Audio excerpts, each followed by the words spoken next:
Well, good evening, everyone.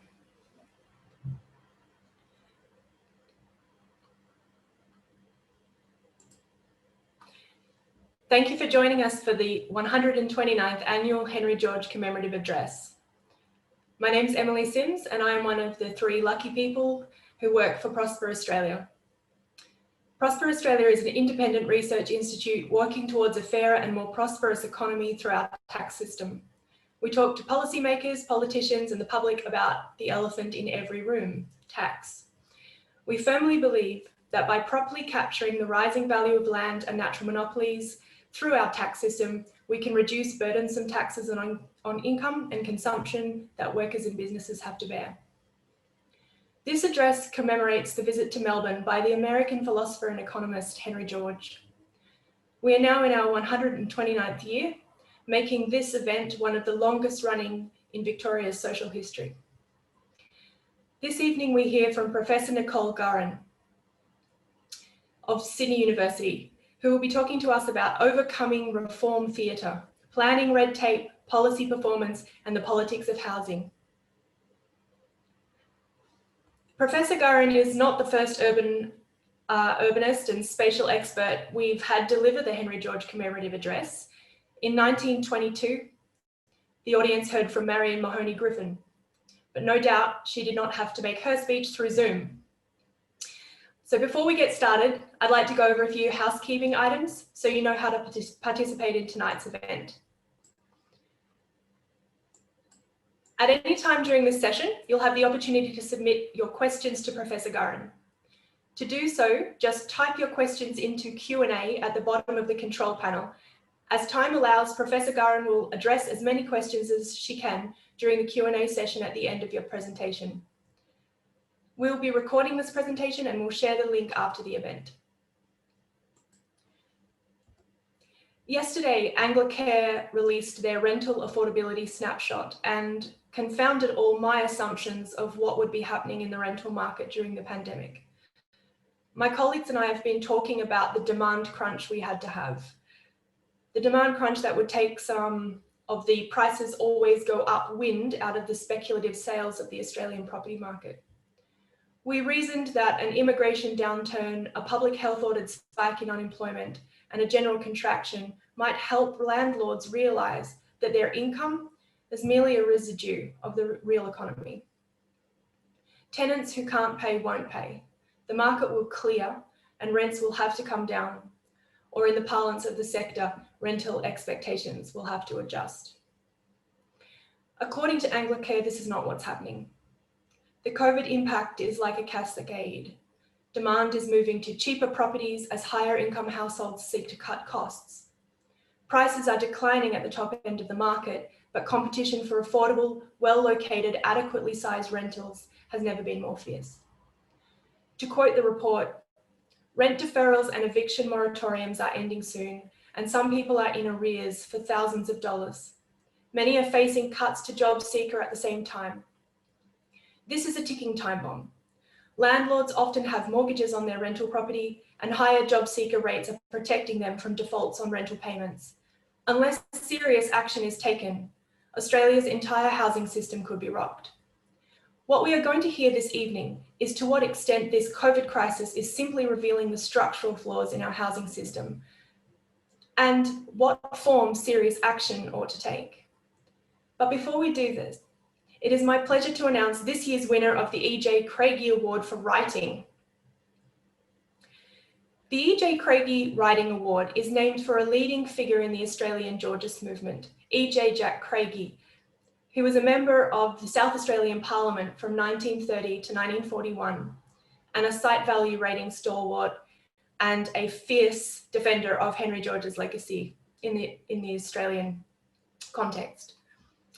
Tonight, we would like to present that award to Tim Sneesby for his article, Why the RBA is Wrong About Zoning and House Prices Again, published in the Fifth Estate on August 13, 2020. To quote Tim himself, "It is important that we have a sound basis for public policy decision-making in housing and planning, and we need to be under no illusion of their relationship. That's why, when a major claim is made about planning, housing supply and prices, it needs to be closely examined to see whether it holds up. Congratulations, Tim. This is your award, virtually handed to you. Is Tim in the audience?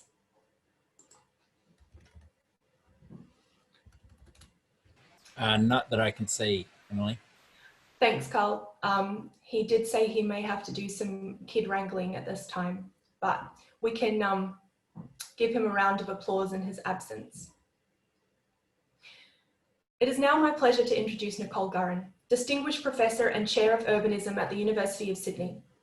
Professor Gurran is an urban planner and policy analyst whose research focuses on comparative urban planning systems and approaches to housing and ecological sustainability. She is the author of numerous publications and books, including a fantastic shot across the bow entitled, "Are Governments Really Interested in Fixing the Housing Problem? Policy Capture and Busy Work in Australia," which she co-authored with Peter Phipps, also of Sydney University. I understand that tonight she will draw on that body of research, asking whether we've made any progress since the article was published in 2015. Over to you, Nicole. Thanks, Emily, and a shout out to everyone who's watching me remotely. I'm sure that at least some of you have got a drink in hand to sort of replicate the annual dinner that I understand usually accompanies these events. Before I get started, I want to acknowledge the traditional owners, of course, of the land on which I'm living and learning and coming to you from.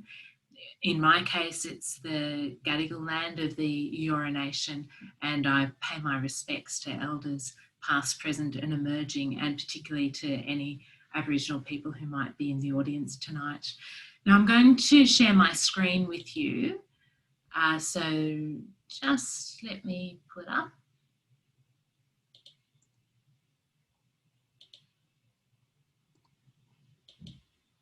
I think the controllers might need to allow the, here we go. Got it. Okay. Thumbs up, Emily? You can see it? I can see it. Yep. Okay, all right, let's get into it.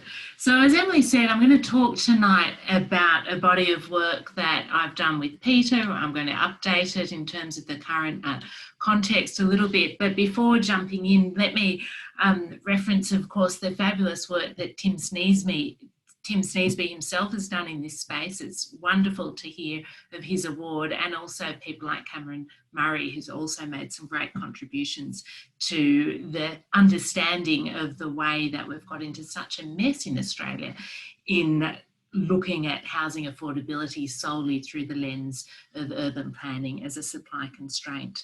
And as Emily said at the outset, unfortunately, thinking about planning and housing supply in the context of urban regulatory reform remains relevant, even as the COVID-19 pandemic exposes what I regard to be the real problems in our housing system, the pressing risk of evictions and the squalor in which many of our renters are living in, the economic risks for homeowners in the context of their debt burden, and the wider macroeconomic risks around our unsustainable housing system, and the threat, of course, that falling housing demand implies when it comes to the important industry of the construction sector.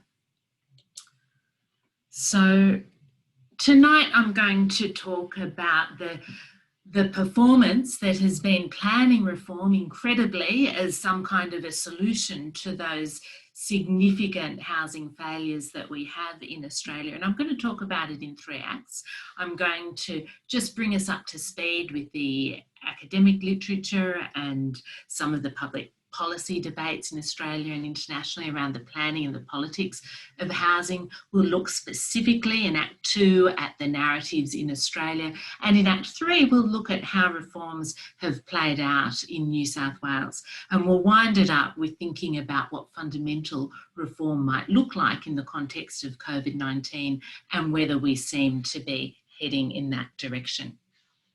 Now, we can't talk about planning and housing in the midst of a global pandemic without referencing the origin story of modern urban planning, which of course was around slum eradication, minimum subdivision, building standards to tackle the problems of overcrowding and slums. Also very much in Australia about addressing the things that Prosper Australia is concerned about, land speculation.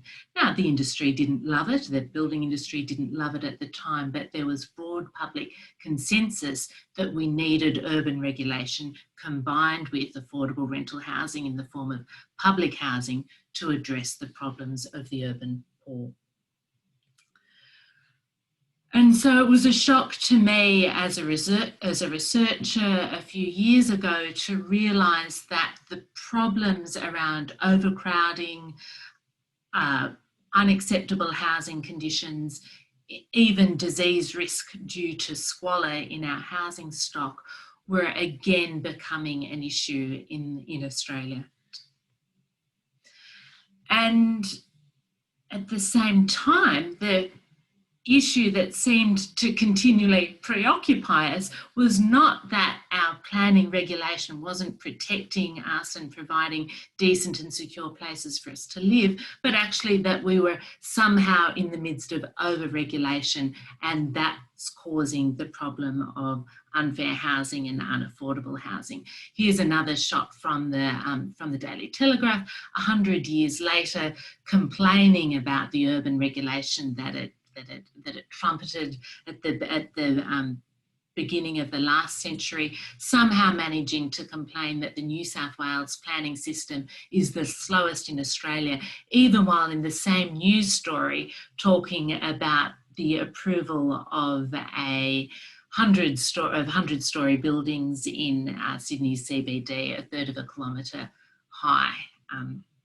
So go figure. I'd hate to see what a loose planning regime might look like according to the Daily Telegraph.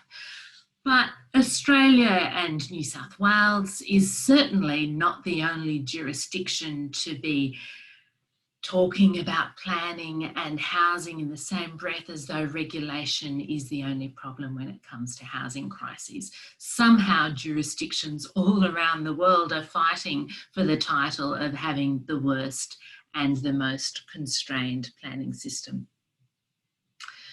And there's a dynamic, I suppose you could call it, economic literature around this. It began in the 70s, where economists modelled the regulatory tax around planning control, the argument that you're all familiar with, that planning constrains new supply and raises prices across the market, may exist in some jurisdictions where there are deliberate attempts to control the type of housing and the quantity of housing purely to preserve things like a particular type of residential amenity or a particular type of community.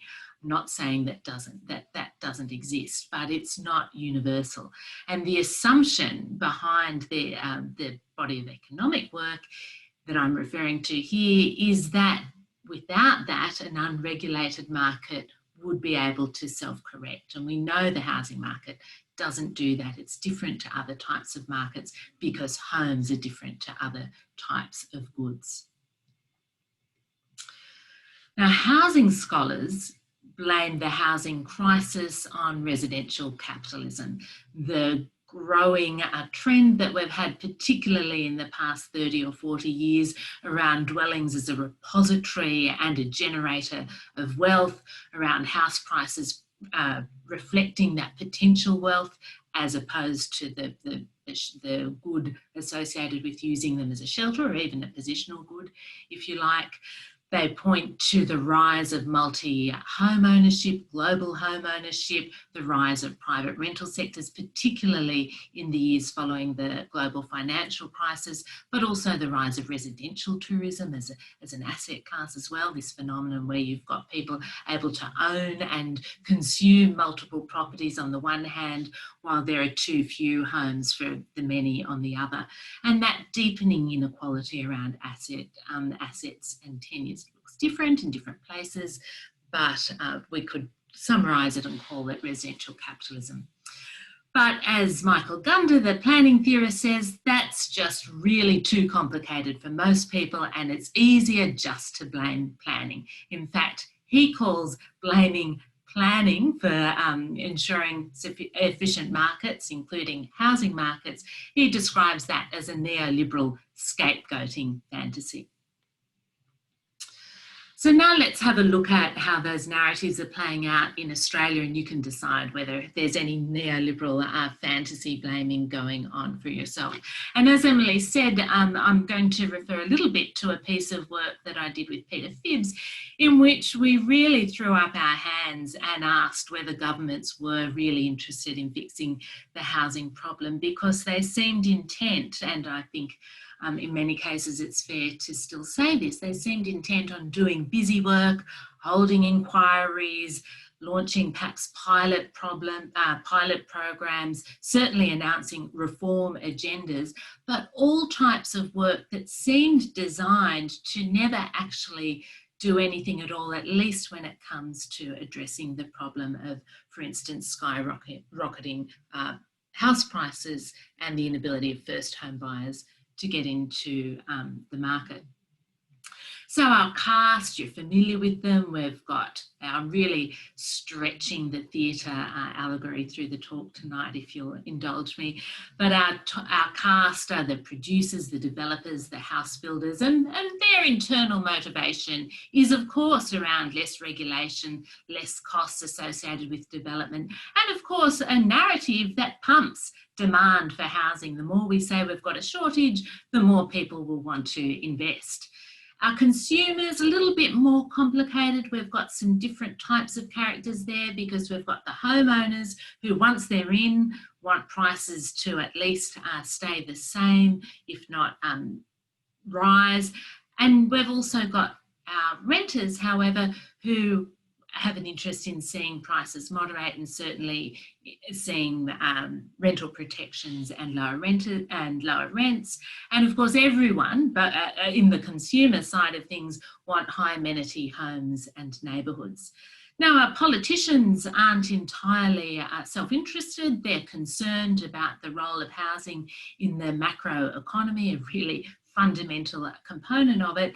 But at the same time, there's a temptation, an irresistible temptation when it comes to housing, to blame everyone else for everything, and certainly not wanting to spend money when it comes to providing housing assistance, for instance, for renters.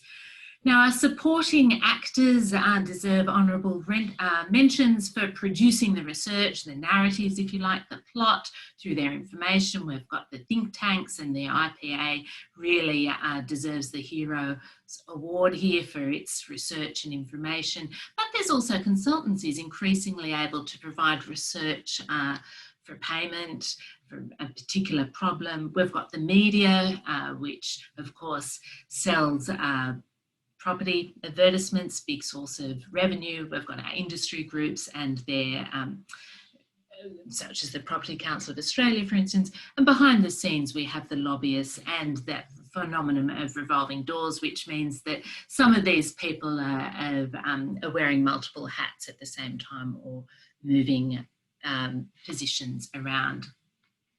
We have to acknowledge the work of Demographia, of course. Every year produces a report based entirely on no data whatsoever, at least when it comes to urban regulation, but manages to find an extraordinary correlation between urban regulation and house prices. And of course, house prices are a serious concern. And we know in Australia, you'll all be familiar with, nearly over the past 2 decades, prices in the major cities have effectively almost doubled. Sydney's been the worst of the lot.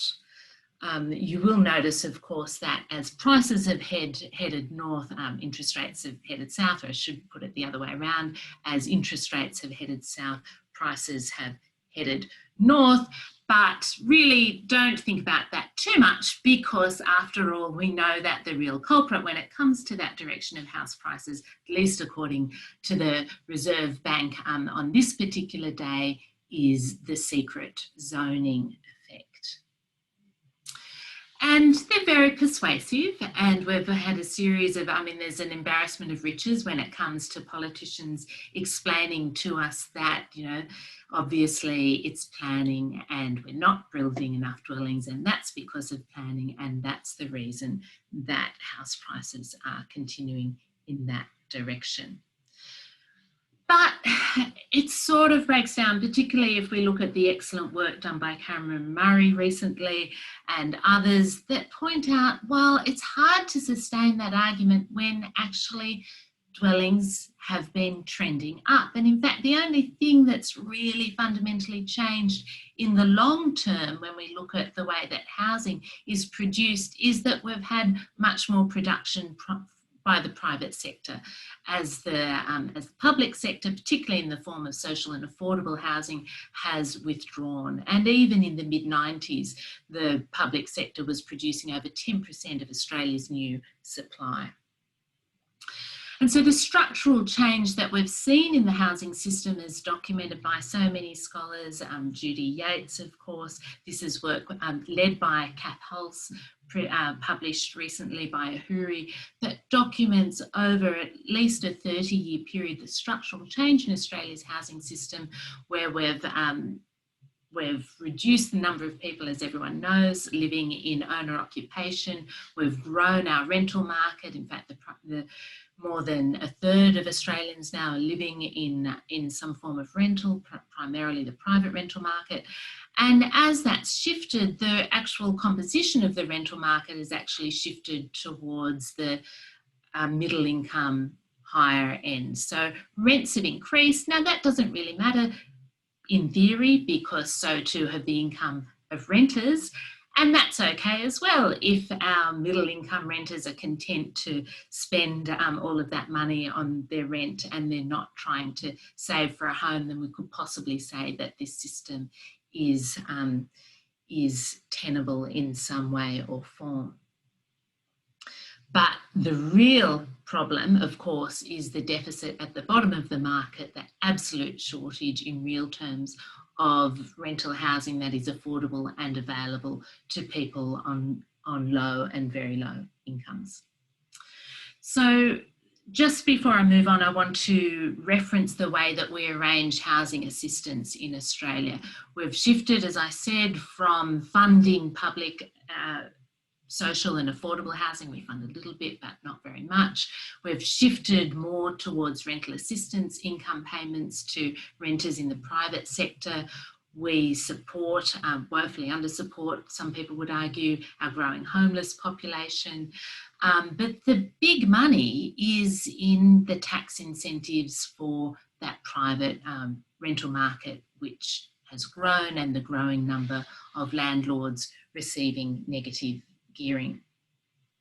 But the minute we try to redirect some of that funding, because it's not really, that negative gearing isn't working in the way that we want it to work in terms of generating those affordable and available new rental units that we know we need. But the minute that anyone suggests, as you're all familiar with, the minute that anyone suggests redirecting that investment towards new affordable rental dwellings, our industry bodies jump up and say, you can't mess with property, it's too fragile, it's a house of cards, hands off.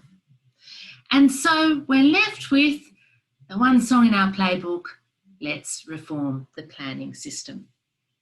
And now let's see how that has played out in New South Wales. Now the renters, they're asking for something more than regulatory planning reform, but the Urban Task Force, who does seem to be quite persuasive, has really been saying, no, it's all right.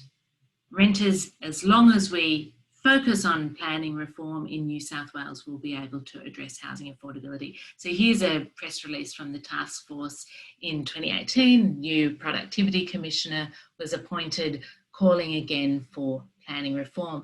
But this is something that we've done so well. We've done so extensively in New South Wales. We've started off in 2005 addressing concerns around land supply both in established suburbs, releasing and upzoning land, as well as land on the urban fringe. We've addressed concerns around the inconsistency of our planning system by standardising local plans, by emphasising speed and certainty in decision-making processes. And we've even introduced some measures that I actually think internationally hold up very well around trying to diversify the housing stock through affordable housing types and higher density housing. And I'll run through those briefly. In terms of releasing land and development opportunities for new housing, our Metropolitan Housing Monitor shows that from 2011 onwards, approvals trended upwards. This is certainly indicating that we released land through upzoning in the inner areas of Sydney. We've also got more than a 10-year pipeline of land on the urban fringe. We can ask, is it in the right place? Is it being developed in the right time? Does it have the right infrastructure? But it's land and it's there. When it comes to procedural reform, there we've got a dashboard. We can see how fast developments are being approved. That orange line through the centre of the graph shows that in 2007, it took an average of 65 days to get an approval in New South Wales. It's actually across the board. That's not terrible, folks, but nevertheless, we managed to get that figure down by 4 days. A decade later, and I think there's ambitions to make those approvals even faster. And in terms of diversifying our housing stock, we had a planning policy that consolidated some existing things, but also introduced some new incentives for affordable rental housing within residential flat buildings, and also tried to enable what's often called in the international literature naturally occurring market low-cost rental housing in the form of allowing secondary dwellings in residential zones, and what were called, when they were introduced, new generation boarding houses, which in effect are micro build for rent units, very small, between 12 to 16 square metres at minimum, self-contained units, and the idea being that they would provide both of those policies would contribute to the supply of lower cost housing in the market. And this is an example of a newer generation boarding house. Can happen in residential zones, doesn't matter what the local residents think. If it meets the rules, it's able to be approved. And certainly we saw from 2011 onwards a steep rise in housing approvals, and particularly what changed was higher density housing approvals, and we were trending at over 50,000 units per year in Sydney alone. Sorry. And secondary units as well, those secondary dwellings became a really significant source of new supply. So in terms of affordable rental housing, if granny flats are it, we were going great guns. By 2015, 2016, secondary units were the equivalent of 10% of new dwellings approved in New South Wales. And when we look at planning approvals in Sydney relative to, and this is a very crude measure, of course, but relative to how we might project household growth, taking a conservative estimate of household growth at 2.3 persons per household, which is smaller than what we've actually had in Sydney. But when we look at that, we see that for most of the period 2002 to 2018, which is when the data series on approvals available by the New South Wales Planning website, we see that over most of that period, total approvals actually tracked ahead of demographically projected household need. And the blip here, so the bit at when, if we add the sort of additional approvals together and account for years when they were under, the dip, of course, was precipitated by the GFC, but we might have been due for a dip anyway, given the massive sort of over allocation of approvals that we had at the start of the period, and things sort of trending back well and truly into a healthy surplus there, just based on a very crude measure. It didn't as we know, address prices, but we could argue that the approvals actually are following the prices along exactly the same line. So this is another reason why we didn't see so much house building in that critical period from 2006 to 2007. Of course, it was after a massive housing boom, and then we had the GFC. But then 2011, 2012, things started to trend up in terms of prices, but also in terms of housing approvals. Now, the reason, of course, that our approvals and our completions, because a huge number of units have been built, it didn't diminish price because they were overshadowed by all of the demand factors, and some work also by the Reserve Bank points out that any increase we're feasibly able to have in the number of our dwellings, and in the best year, in a bonanza year in Australia, we would be lucky to produce the equivalent of 2% of our housing stock as new supply. So any increase we're able to get is dramatically overshadowed by a single, a very almost small drop in interest rates. And of course, despite the increase in overall housing supply, the stock of rental housing affordable to low-income earners declined over that period. Vacancy rates, on another measure, and I haven't shown you this, but vacancy rates across Greater Sydney were around about 7% at the start of 2001, the time of the 2001 census. By 2016, that had risen to 7.7% of housing vacancies as another measure of us having enough housing units. And certainly, even though the stock of low-cost rental units declined over the period, there was certainly quite a bit of housing stock showing up as being available to international tourists to rent, and Airbnb listings as in terms of whole dwelling units that seem to be pretty much permanently available was the equivalent of more than 10 times the amount of new supply being produced in some parts of Sydney. And so some of those granny flats, some work by people by Lawrence Troy, for instance, now in my housing lab, and others point out that the secondary units and the boarding houses haven't actually shown up in the market as affordable rental stock despite the aspiration, but they've certainly shown up as pretty good deals on Airbnb. But what we've seen as a consequence of all of this is this dependence for those who aren't able to afford a rental unit. It's a dependence on informal, on ad hoc and on share housing arrangements for much longer than people would want to in certainly in terms of a normal housing career aspiration. This is just a map of our low-paid healthcare and social assistance workers who are living in share group households in 2016. I hope they're not still living in share houses now, but work also by my lab shows that the informal rental market is alive and well right now in the middle of the pandemic. It's similar to the remarks that Emily made at the start of this evening's talk. And much of that stock, unfortunately, is overcrowded, and some of it is downright dangerous. But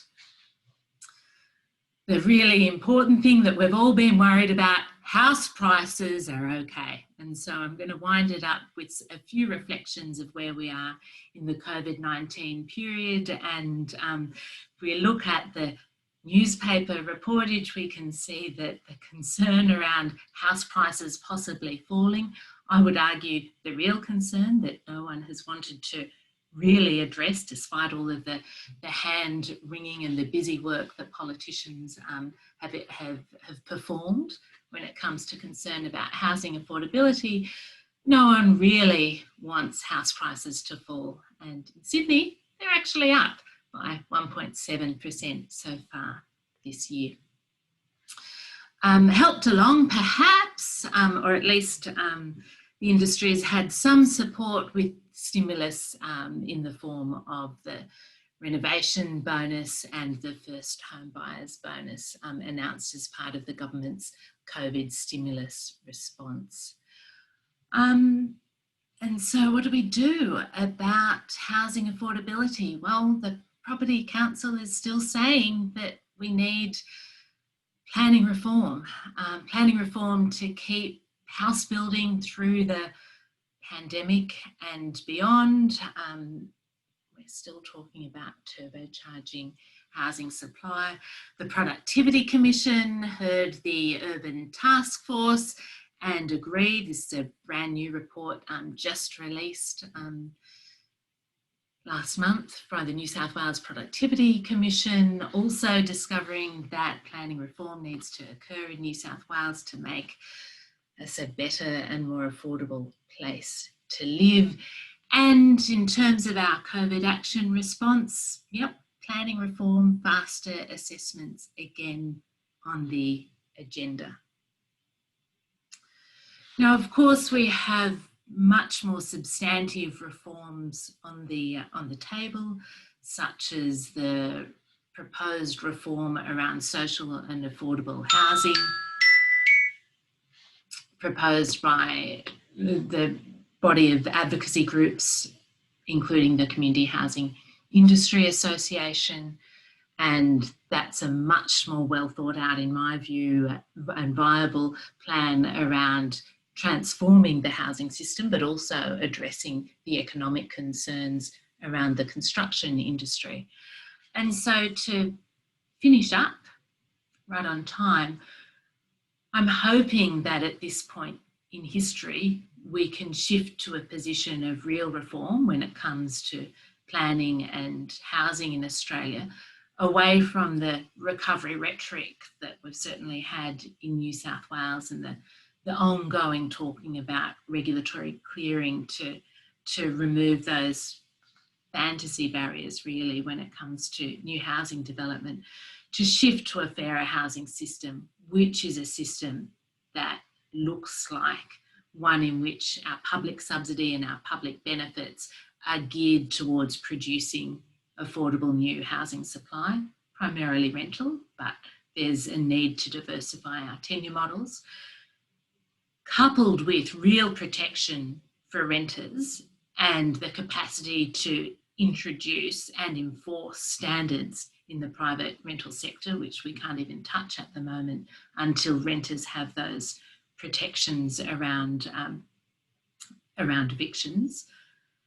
And as well, we can use this opportunity to move our thinking a little bit away from the major capitals of Sydney and Melbourne and look at the regional communities, which I haven't talked about, regional Australia, which I haven't talked about tonight, but is certainly experiencing the same types of housing affordability pressures that we see in the major cities, but also, in my view, is actually part of the solution when it comes to rebalancing our access to economic opportunities, but also housing opportunities in Australia. And I'll leave it there, Emily.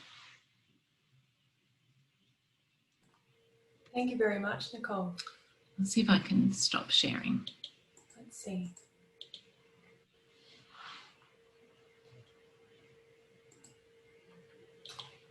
Thank you so much, Nicole. That was an incredibly informative talk. You know, I was invited to speak to the University of Melbourne, and I'm sitting here going, gosh, I wish I'd had those slides when I gave that presentation, because I was trying to make the argument, just as you have tonight, that if we were to take the advice of the urban economists and we were to follow all of these advice around land supply, etc., then Australians must be the model of urban governance and urban management in terms of rezoning and increasing land supply, reducing regulation, etc. And many of the slides that you showed tonight demonstrated that we have, in fact, been very closely following this sort of the neoclassical advice. Now we have an incredible mishmash of questions coming at me from the chat, coming at me from the question box. So let's just see. To everybody who has placed a beautiful, well thought out question in the chat box, can you whack it in the question and answer panel so we can try and wrangle this? And feel free to click on the thumbs up in the chat box, and that will upvote the question. So we have one here from Matt Godwin, who says, or asks, In your opinion, what proportion of state MPs, their officers and public servant planning officers in decision-making positions understand the central premise you're discussing? Is this fundamentally an issue with education, suppression of that notwithstanding, or that it's understood well enough, but the political and lobbyist environment prevents any meaningful reform? I think that's a very good question. Yeah, I don't know. In fact, can we have a little side poll, and vote? Because I bet that people listening tonight have got views about that. I do think education is part of it. And certainly when I went to planning school, I wasn't taught about housing. Now we do, and I think all of the planning schools in Australia have introduced housing as part of their curriculum. So I think we've got urban policy makers who are graduating, at least from planning schools in Australia, with more literacy around housing economics. So it's hard to know. I do think that there is a very fundamental ideology that hates any kind of intervention in the market and therefore sees planning only as that intervention.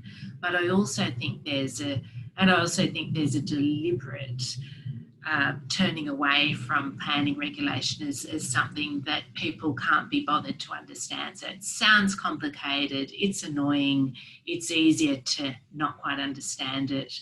Certainly we don't see studies actually using real data on different types of planning regulation and how it operates. So I think it's a combination of all of those things, but it's convenient if we've got people advocating on behalf of policies that we know simply result in the status quo, and that status quo is benefiting them, then it is convenient to not understand planning or housing or what's really happening, isn't it? So that lack of education is serving the right interests, I suppose, or the wrong interests.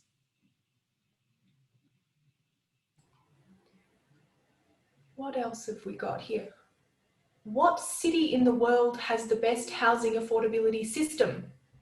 If Australia's is rubbish, yeah. What's the model?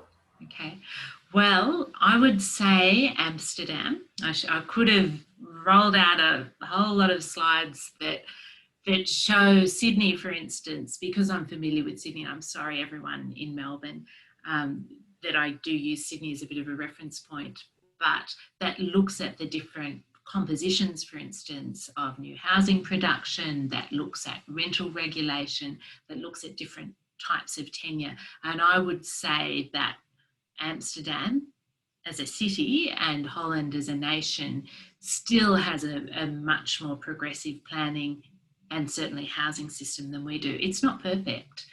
International students are still crowded. They still have, the rental system is very regulated, and so it's difficult and that presents problems. But for the most part, they use the system of urban regulation to ensure that when you have new housing development, it includes a mix of housing types, and the housing types that people actually need to live in and can afford to live in. And that, I think, is the basic, is the starting point, that when you plan for a new area, when you invest your public resources in both the design but also the infrastructure of a particular place, if you do that well, the market is going to value that very highly. The Dutch model says that that value that's created needs to be used to serve the needs of the people, the community who should live there, and therefore they're able to use it to provide housing across a spectrum of tenures and price points. And so I'm very much in favour of the Dutch model. It is under attack, it's certainly not perfect, but it's a really good example to hold up our own system in Australia as a basis for comparison.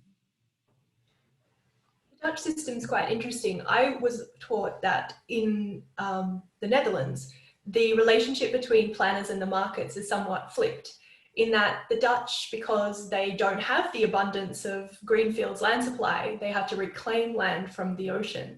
That's very expensive. So the cost of land supply is actually much higher. And consequently, they don't have the kind of market-led planning system that we sort of have, where we are design regulators. We say what you can and can't build, but otherwise, in order for supply to come onto the market, we have to wait for a proponent, developer, or individual to put in that development application and to initiate a development. Can you say something about the gap between what we, in your speech you referred to this, but I would really like to drill into this because I know Cam Murray has done a little bit of work on this recently, that gap between the amount of approvals and rezonings we have done versus how many completions are actually coming onto the market. And perhaps you could say a little bit about what's happening in there, why well, you know, if the planners are churning out land and they're churning out development assessment approvals, why aren't the houses being built, or are they? Yeah, two things. Let's just take a step back to that almost idyllic Dutch situation where we've got public production of land and public sharing of the benefits from that land development. Now, that is not so foreign to Australia. Our government land organisations still have the capacity to do that, and we're certainly set up to do that. And that's one of the structural changes in urban policy and in housing that's occurred in Australia from the 70s onwards. So let's not sort of talk as though that couldn't occur. We still have government land developers in most of the Australian states, actually, and certainly in the ACT. So there's that. And the issue is that the system that we've come to almost think is the natural, the only system, where we put the entire onus for development into the private sector, is inherently unable to meet the types of problems that we face right now, for instance, in the COVID context, because the private sector can only develop and build and produce in response to market signals and in return for profit. So we've got that problem. As soon as the market flattens, there's not enough profit, of course, associated with housing development. And so this assumption that if it weren't for planning, we would have this endless and stable production of new housing development just falls apart, because new housing development is chasing profit, essentially. And so when the profit signals fall away, then we don't have that. We don't have those drivers.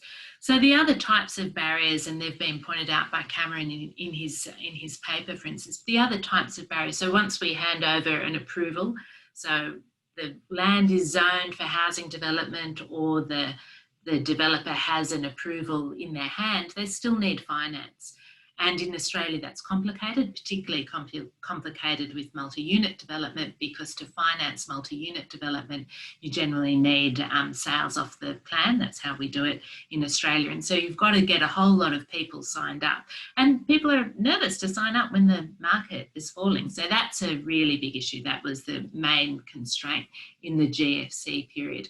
Now, people say, well, a build-to-rent model might be a way of getting around that, because then you've got one company, they build it, they're not addicted to the capital gain, but you've still got to finance that as well. And so this is why people keep coming back to the idea that you need a social and affordable housing sector, because at least that sector is able to build new homes in response to housing need, as opposed to sort of where the property cycle is at any point in time.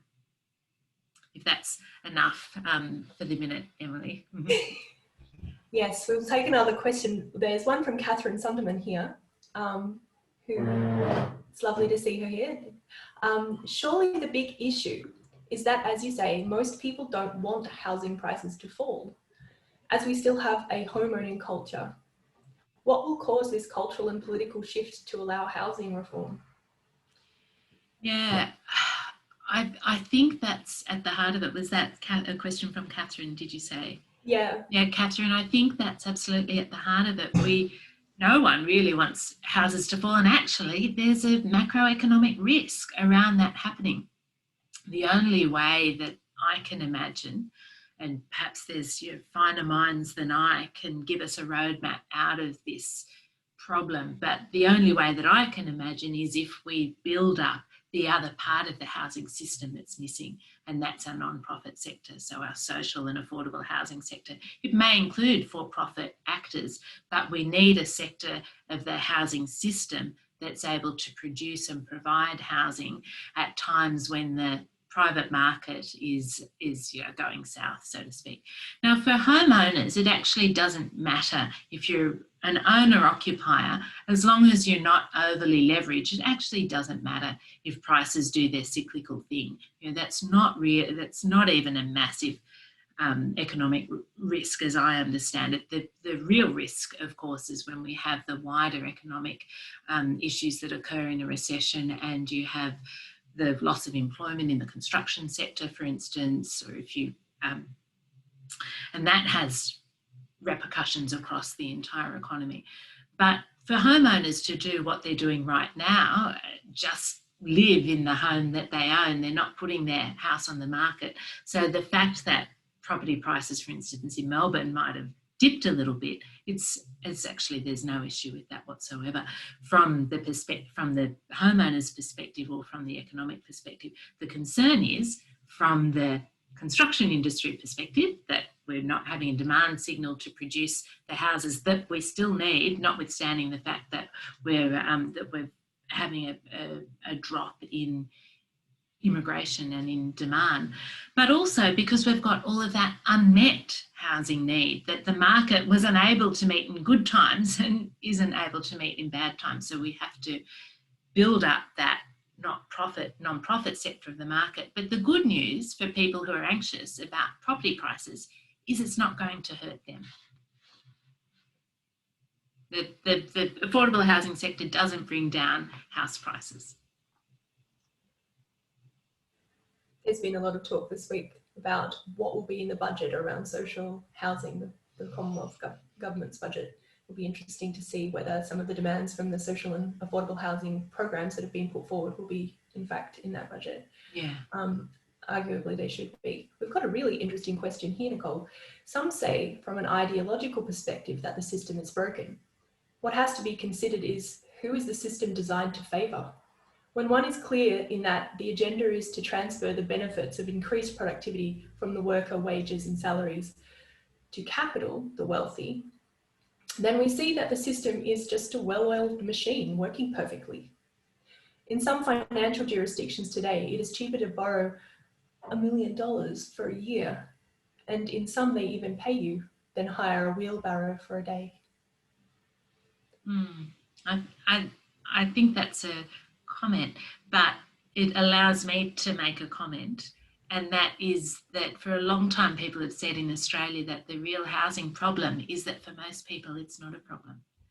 And we're still, as a home-owning society, with 70% of us living in our own homes and benefiting from the wealth effects of rising property affluence, we don't really experience or witness the problems that are being felt by younger generations, aspiring first homeowners and renters.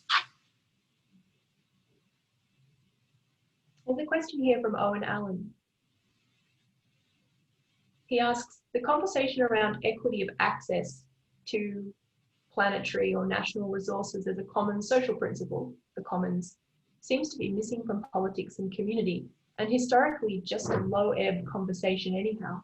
Would it gain everyone a better opportunity if rent, economic rent, sat at the heart of the taxation system?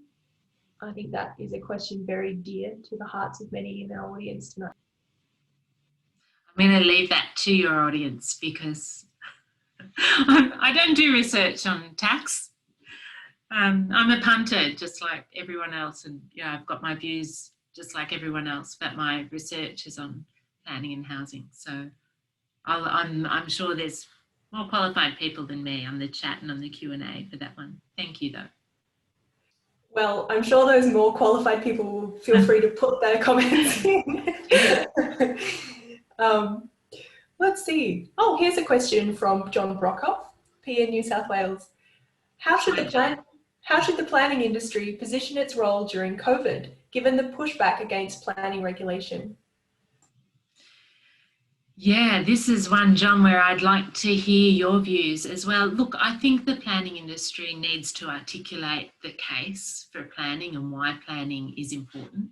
There's a real opportunity to use the concern around housing conditions and around health and housing to emphasise the importance of things like public space, the importance of decent residential apartment designs, for instance. And so to really articulate, so on the one hand, we've got the Productivity Commission saying, well, we just need to give up on those space standards if we want, you know, what almost seems quite crazy and incredible now, but if we want more affordable housing in towers in the city, I think is the underlying narrative of the New South Wales Productivity Commission, saying give up on those standards. And on the other hand, we've got people actually living at home and really feeling that either the benefits of good housing design or what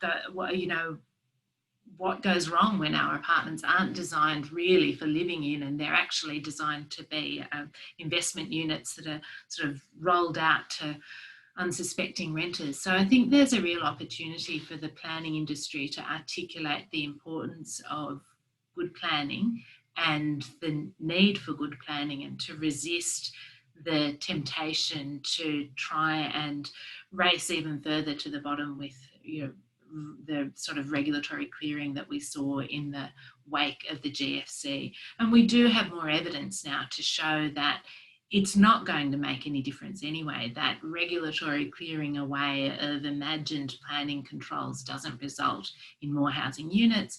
And when we get more housing units, even if we're satisfied by the quality of that stock, and of course we do have concerns about that right now, even if we're satisfied about the way that our suburban greenfield areas are progressing, even if all of that is wonderful, we still see that we're not addressing affordability, even, you know, with a booming supply scenario. So it is an opportunity for the planning industry to be much more sophisticated in articulating our value and the limits of deregulation. Sorry, my phone's trying to tell me something. There are many different boxes and phones and it's magnificent that we can all meet under the circumstances that we're in. And here, many of us have lived in our neighbourhoods, in our homes, more intensely than ever before. And I think many of us will emerge from the COVID pandemic with a really clear idea about how our neighbourhoods are working or not working, just as we're living more locally. Speaking of neighbourhoods, here's a question from a neighbour of mine, Kate Breen. A lot of the development industry critique of the planning process relates to the time it takes for decision making. Delays are often due to community opposition to increased supply or density, and related rejection of proposals by non-qualified decision makers, councillors, that are subsequently overturned after lengthy tribunal review. Should Victoria move towards a more independent planning approval process? Would this reduce approval times? And how do we then provide a space for community input in the process? So that's definitely a question for Victoria.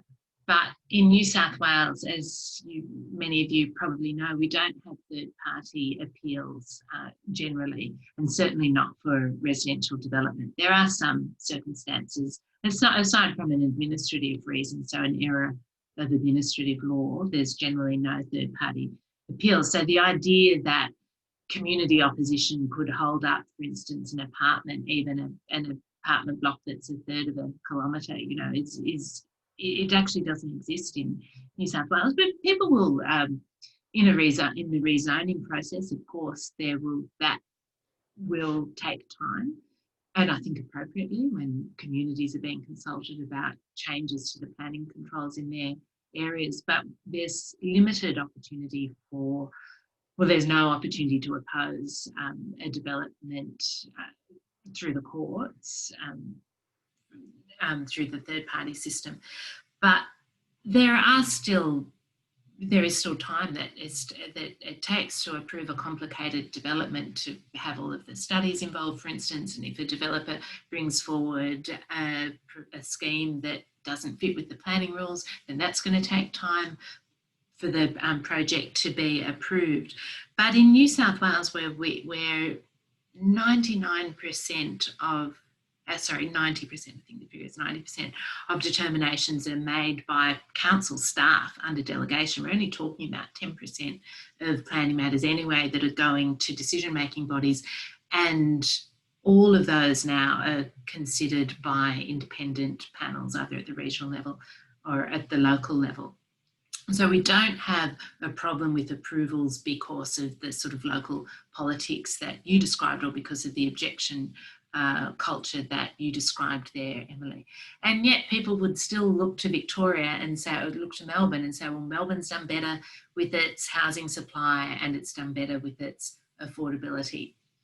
So what I take from that is that we're looking at the wrong problem. We don't actually, we don't have a problem in New South Wales with constrained housing approvals. You might have that problem in certain cases in Victoria, and certainly I wouldn't say in New South Wales, let's go and introduce third-party appeals for residential development. I certainly don't think that would be a good idea. In fact, I'm quite in favour of the so-called depoliticised planning approval system that we have in New South Wales. I don't think that, I wouldn't be advocating that we mirror Victoria, but it just shows you that the supply of dwelling approvals is just not the problem in either of our cities, would be my argument when it comes to affordability anyway. But yeah, think carefully about those third-party appeals, because you know, the research that's been done, for instance, by people at RMIT, Liz Taylor, Joe Hurley and others, just show how unfair that third-party appeal process is, in terms of, you know, you get a lot of third-party appeals from very wealthy suburbs, and you know, you don't see it in the other suburbs. It's not something that certainly that I would want to see us adopt in New South Wales. I know that Tim Sneesby, in one of his E.J. Craigie award-winning articles, talks about the way in which development approval times are sort of complicated by this problem of ambit claims, where there are clear planning regulations, yet developers will put in planning applications that push that envelope. And I know Ian Woodcock and colleagues did some work on that in Melbourne as well. Do you think there's a problem with that? Is Tim on the right track? Well, I mean, Tim's absolutely put his finger on it. I mean, it's almost the opposite problem to that issue of third-party appeals. In New South Wales, we see our developers wanting to go to the tribunal, be it to the Land and Environment Court, the equivalent of your tribunal, because they think they'll get a better outcome. So they're forum shopping, if you like. Now, is it a good thing? Is it a bad thing? You know, I'm going to be neutral. What I'm going to say is that those decision times have not affected our flow of housing approvals. They certainly haven't affected our flow of housing completions, and they're definitely not the explanation for where our housing affordability trends are. So I'm completely with Tim on that. And in my function, I should declare that I sit on a regional planning panel. I don't think that's the reason that I think they're a good decision-making body, but I should say that because there's a possibility that that I'm biased, a strong possibility, of course. But I would say my own observation as a practitioner, you know, I certainly don't want to issue a refusal. If a project is permissible in the zone, meets all of the development standards, we're not looking to, I don't see anyone in New South Wales looking to refuse projects on that basis. And so you might be looking at a very, very slow approval because the proponent is not wanting to bring their scheme into line with what the local planning controls are calling for. This is a different kind of question. From Anthony Gill, he asks, you listed the cast of developers, builders, owners, tenants, government, economy, etc. But I didn't hear you mention the banks. What influence do you think bank lending has on housing affordability? And I think you did touch on this in another one of your answers. Well, the Reserve Bank did get an honourable mention there. Sometimes with that paper on zoning and housing affordability, you sort of wonder whether they're verging into the territory of think tank. But you know, it's all food for the debate. Look, in Australia, our macroprudential regulations are tighter than many other countries, and that's been protective for us. But we would be naive to think that the availability of housing finance and falling interest rates doesn't have an impact on demand. I mean, of course it does. And the Reserve Bank in their research on zoning and housing affordability is saying that as long as housing supply keeps up with that financial demand, then you won't get a price bubble.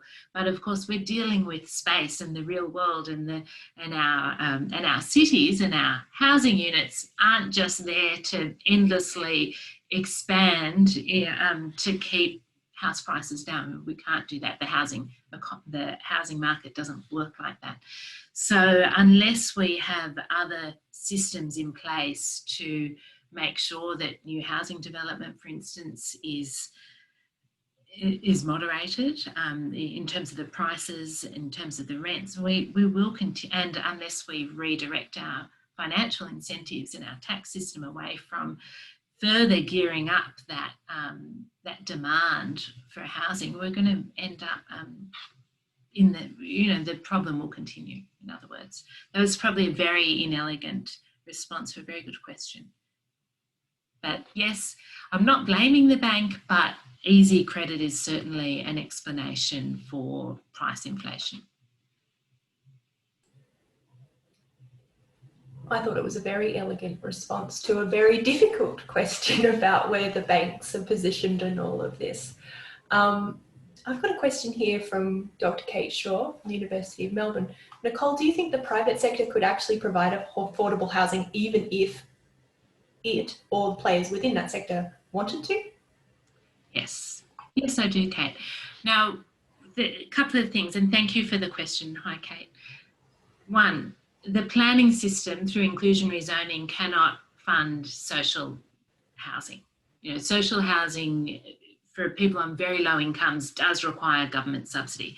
Now, if you provide that government subsidy, well, the private sector can produce it. The question is whether you want to leak out the potential profit to the private sector or whether you want to recycle that within the social and affordable housing sector. You know, leave that to others to answer.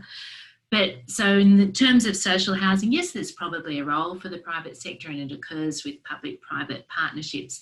But as you move up the housing continuum towards those health and social assistance workers who are sharing, you know, in group households in Sydney, they are still paying quite a lot of money for their share rental housing. And the planning system could certainly say that a proportion of new homes that are built need to come out at a price point or a rent that is affordable to people on moderate incomes and low incomes.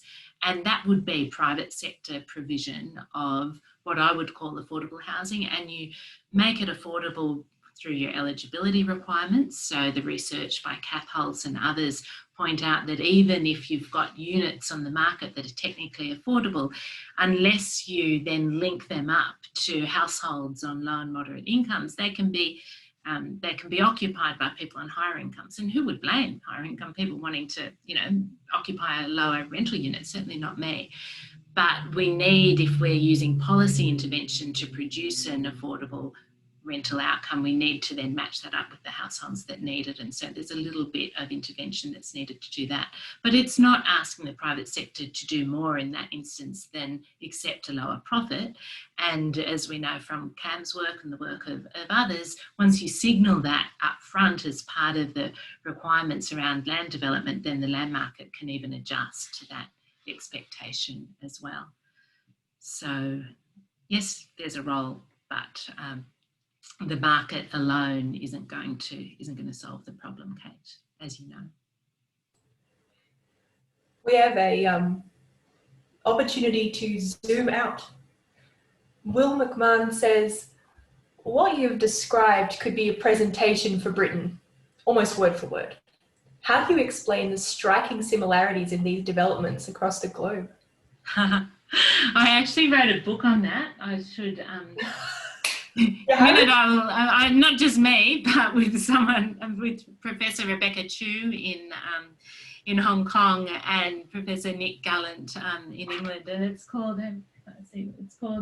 Politics, Planning and Housing Supply in Australia, England and Hong Kong.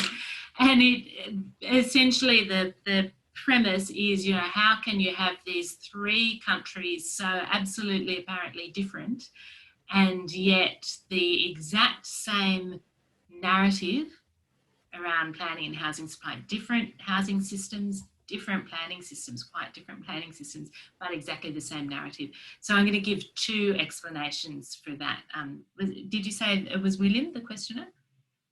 Thank you. Will McMahon. Will, thanks, Will. So two explanations. One is a sort of an academic term called international policy transfer, but basically it's just internet shopping. The policymakers just, shop around and they pick up these globally circulating ideas in the same way that, we might buy something from, Marks and Spencer's in the UK. Well, the Barker review of housing supply in the UK found its way, to the internet. Used to happen through speaking tours. Of course, there's always been policy circulation between nations. With town planning a century ago, it used to happen through speaking tours, but now we do it via the internet. And the think tanks in the UK, I can't remember what they're called. There's one that's almost word for word like our Institute of Public Affairs, says the same type of thing. And so those ideas travel. But where they land, the context is very, very different. So when you talk in the UK about a housing supply shortage, your shortage exceeds our, hypothetical shortage by, an exponential magnitude. But still, researchers in the UK would say that you couldn't build your way out of the affordability problem that exists in the UK. So there's the globally circulating issue, and then there is the issue of residential capitalism, that global shift in the use of homes, and homes have always been a source of wealth and our greatest cost. But through financialisation, the liberalisation of global markets, and the investment in residential real estate that can also happen just like internet shopping. You don't even need to go and live in the country to invest in a property almost. But that global financialisation of housing is the other reason, combined with the welfare reform that you've had in the UK, we've had in Australia, that has just made these profound shifts in housing systems. And we've blamed it on planning. Planning hasn't really changed. It's actually the housing system that has changed in our approach to intervention through housing assistance. The same thing's being said in California as well, and in Canada, certainly Hong Kong. They even say stuff like this in the Netherlands. I know that there'll be many in the audience who would like me to drill down into this idea about housing financialization. But first, to clarify, we know that construction costs haven't changed very much. And in order, the basic cost of consuming housing services hasn't risen in terms of, not rents have risen, but in terms of putting a house up, those costs have remained stable over time. When we talk about homes being used as piggy banks in global cities, are we really talking about housing, or are we talking about urban land? Because there is an argument that we're really talking about locational rents.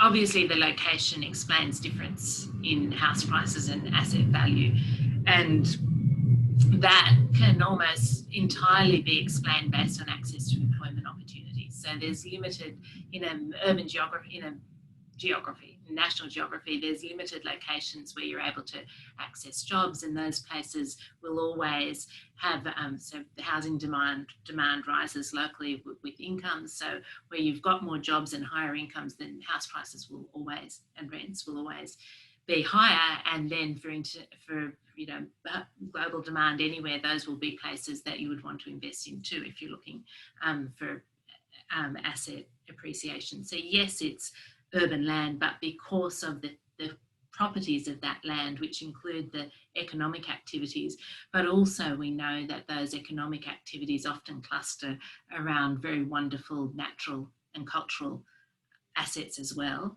as high connectivity. So all of those things which are combined with natural assets, but also the investments, urban investments that we have in land, and then human capital, all of those things combine to make land in global cities worth a lot of money. I think we should try now something very different. It hasn't been upvoted very much, but I'm going to take an affirmative action policy and ask this question from Laurel and Gavin Putland. Thanks for the presentation, Nicole. Where does gender come into the discussion of housing reform, considering that a higher share of people living in poverty in Australia are women renters? Yeah, gender needs to be there, absolutely. I haven't done deep research on housing and gender, and I want to. In my lab, we've got Sophia Marlson, who's looking particularly at the experience of older women renters and older women in share housing. I mean, let's face it, it's ridiculous to think that older women are going to be comfortable in a share household. It's just, not an appropriate housing solution. And yet we see in share households, older women are one of the biggest growing cohorts. I mean, we're not talking massive numbers, but we're talking a real shift towards women because they fall, relationship breaks down, they don't have high super, they don't have housing assets, and they're not able to afford a rental unit on the private rental market. Supply of social and affordable housing isn't adequate, and so they're ending up in share or in marginal accommodation, homeless or at risk of homelessness. So gender is an absolutely critical dimension, and thank you for raising it. I also noticed in the Anglicare report that I mentioned in the beginning that it was single parents with 2 children who were finding themselves the worst off in their sort of tally of the percentage of available rentals. Yeah, they show up in our review of share housing ads as well. And, some of the ads would break your heart. People saying, oh, well, I need a place to live. I do have a daughter. She's lovely. Don't worry. During the school lockdown, I'll take her to work with me. I mean, can you imagine trying to navigate the share housing market under those circumstances? Emma Power has just released a really fantastic report into this theme as well from Western Sydney. So that's something that people might want to go and check out. I found it. The last question apparently comes from James Webster, who is the treasurer of Prosper Australia. He asks, is it possible that the property lobby simply talk about housing unaffordability to progress their agenda? They might actually welcome a perception of continued unaffordability. They use it to validate their recommendations, even if the link isn't factual. Yeah, I think so. I mean, it's good for business. It's hard to conclude otherwise. It's pretty good for business. If you've got everyone saying there's a real shortage of housing, that's a real problem. I mean, that's code for invest now, the value of your price will go up. So yeah, it's a public policy narrative, which actually, is a free real estate advertisement if you want to think about it that way. And let's hope that no one is as cynical as that. And if we do have any Property Council of Australia people listening to this, I mean, there have been some really heartening signs of industry working together with the Community Housing Association and other peak bodies around a stimulus plan in the COVID period and post-COVID around that investment in social and affordable housing. And I think we are starting to see some real leadership from that lobby group. But yes, I think the policy narrative feeds into an interest in property wealth and property politics. Yeah, I think that Danny Hunter from the UDIA here in Victoria should be congratulated for her leadership in that way. has been very vocal about the need for social and affordable housing, and, you know, started to talk about the limitations of the private sector in delivering that. It's still a mixed message from the lobby, and we could ask different and more questions about how we shift the kinds of special interest groups in light of today's conversation in the Senate about continuing conversations about political donations and federal ICAC and all of the other things that seem to be troubling about our democratic action. But that is a totally different webinar for a totally different time. I'm afraid that's all we've got time for, folks. Unless, Nicole, there is a question that you're dying to answer in our... Well, I have to say, people, I'm really sorry. I struggled to read questions and answers, so I haven't actually been able to see your questions. I've had them shifted off, but I've had them switched off, but I'm hoping that I'll be able to get a copy of them so that I can see some of the comments and follow up on anything, because I can see now I've flicked up the chat that there's some really great links that people have been sharing as well. So thank you, and thanks everyone for the fantastic insights, observations and questions that you've had for me. Thank you so much, Nicole. It's been so informative and very interesting. There is some serious contestation in some of these comments around, you know, what you've said. There seems to be a lot of acceptance as well, and certainly people are really fired up about it. I know that this has been of huge interest to our audience, so thank you so much. Please check out, Carl's just put in the chat box, the 7th winner of the E.J. Craigie Award, Tim Sneesby's key articles in the 5th Estate. They pick up a lot of the threads that Nicole has dropped down for us this evening. And everybody who is in Melbourne, only a few weeks left before we can all emerge again, and hopefully for our 130th dinner, find ourselves in the same physical space, which would be absolutely wonderful. So please join me in virtually thanking Nicole for her wonderful presentation tonight. Thank you very much, Nicole. Oh. Thank you.